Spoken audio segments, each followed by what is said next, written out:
नमस्कार।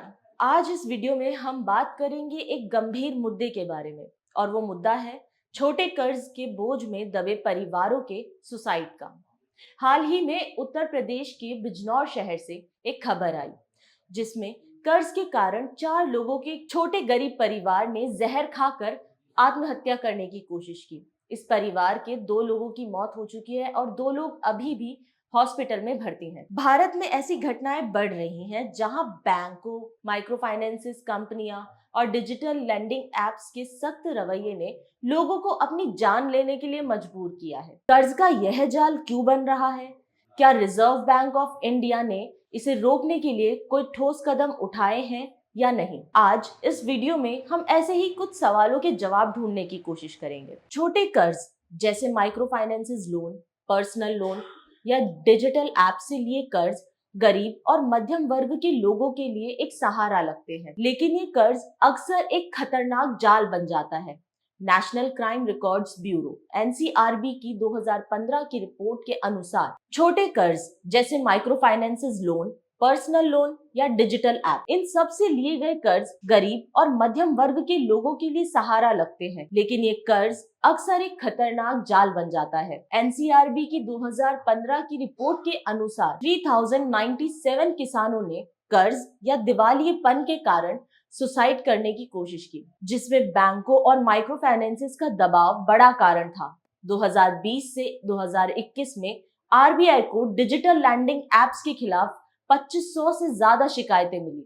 2024 में कर्नाटक में जनवरी में 4 लोगों ने माइक्रो फाइनेंसिस और साहूकारों के दबाव में अपनी जान दी। हैदराबाद में भी डिजिटल लोन एप्स के उत्पीड़न से कम 3 सुसाइड के सामने आए। इन घटनाओं का मुख्य कारण है बैंकों और एनबीएफसीज की सख्त वसूली प्रक्रिया। रिकवरी एजेंट्स उधारकर्ताओं को बार बार फोन करते हैं, धमकियां देते हैं या उनके परिवार या दोस्तों तक पहुंचकर शर्मिंदगी का दबाव बनाते हैं। डिजिटल एप्स उधारकर्ताओं के कॉन्टैक्ट्स या फुटेज का दुरुपयोग भी करते हैं और ब्लैकमेल तक करते हैं, जो आरबीआई के नियमों के खिलाफ है। यह दबाव इतना बढ़ता जाता है कि लोग सुसाइड जैसा कदम उठा लेते हैं।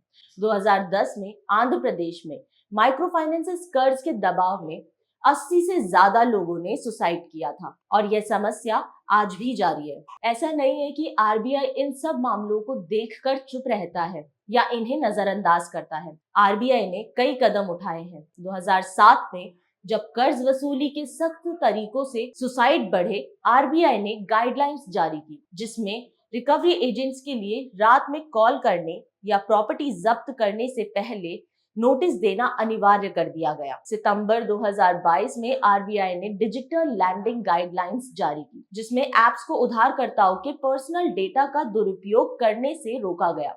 फरवरी 2023 में आरबीआई ने 94 अवैध लैंडिंग एप्स पर प्रतिबंध लगाया और एक व्हाइट लिस्ट बनाने की योजना बताई। अप्रैल 2024 में गोल्ड लोन्स के लिए एक नियम आए, जिसमें पारदर्शिता और उधारकर्ता संरक्षण पर जोर दिया गया। लेकिन क्या ये नियम काफी है? कई मामलों में डिजिटल एप्स और माइक्रो फाइनेंसिस कंपनियां आरबीआई के नियमों को अनदेखा कर देती हैं। पुलिस भी छोटे कर्ज के मामलों में एफआईआर दर्ज करने में देरी करती है। आंकड़े बताते हैं कि ग्रामीण इलाकों में कर्ज से जुड़े सुसाइड अब भी बड़ी समस्या है। आरबीआई के गवर्नर संजय मल्होत्रा ने फरवरी 2025 में प्रोजेक्ट फाइनेंसिंग के नियम ढीले किए, लेकिन छोटे उधारकर्ताओं के लिए ऐसे मजबूत नियम अभी कम हैं। साहूकारों के खिलाफ भी सख्त कार्रवाई की कमी बताई जाती है, जो गरीब परिवारों को शोषण का शिकार बनाते हैं। तो सवाल यह है कि इस कर्ज के जाल से निकलने का रास्ता क्या है? आरबीआई ने नियम बनाए, लेकिन उनकी सख्ती लागू करने में कमी दिखती है। छोटे उधारकर्ताओं को बचाने के लिए और ठोस कदम होने चाहिए। हमें सामाजिक स्तर पर भी बदलाव लाना होगा, क्योंकि कर्ज एक जरूरत हो सकता है, लेकिन ये जिंदगी का अंत नहीं। अपनी राय कमेंट्स में जरूर बताइएगा। वीडियो को लाइक कीजिएगा, शेयर कीजिएगा और चैनल को सब्सक्राइब करना ना भूले। पब्लिक